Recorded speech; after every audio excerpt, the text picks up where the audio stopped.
May interesting question dito at ang sabi, bakit po sa atin pinapayagan pang mag-candidate ang mga nakulong na? Oo nga, bakit nga ba? Hindi ba kapag nakulong na, ibig sabihin may ginawang kasalanan o paglabag sa batas? Pero hindi siya ganun. Pero bago yan, pag-usapan muna natin yung tinatawag na Persons Deprived of Liberty o yung PDL.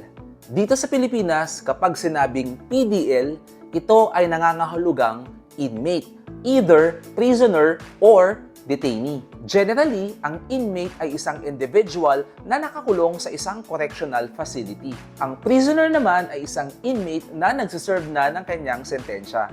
Ito ay may apat na uri.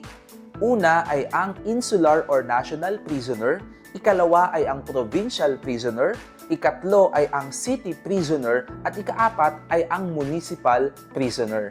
On the other hand, ang detainee naman ay isang inmate na nag-undergo pa lang ng investigation o yung mga naghihintay ng judgment o kaya naman ay kasalukuyan pa lamang na dinidinig ang kanilang kaso sa hukuman o yung mga naghihintay na maging final ang judgment ng hukuman. Sa Section 12 ng Omnibus Election Code, sinabi na disqualified kumandidato ang mga taong dineklara ng competent authority bilang baliw or insane o yung mga incompetent persons. Kasama sa mga disqualified ang mga nasentensyahan by final judgment for subversion, insurrection, rebellion, o anumang offense kung saan ang parusa ay more than 18 months ng pagkakakulong or para sa mga crime which involves moral turpitude.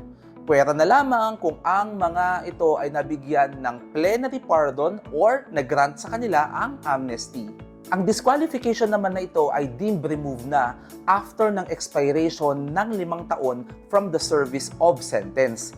Pwera na lamang kung sa loob ng period na ito may grounds uli for disqualification. Sa kabilang banda, ang detainee naman ay nakakulong pero wala pang final judgment sa kanilang mga kaso.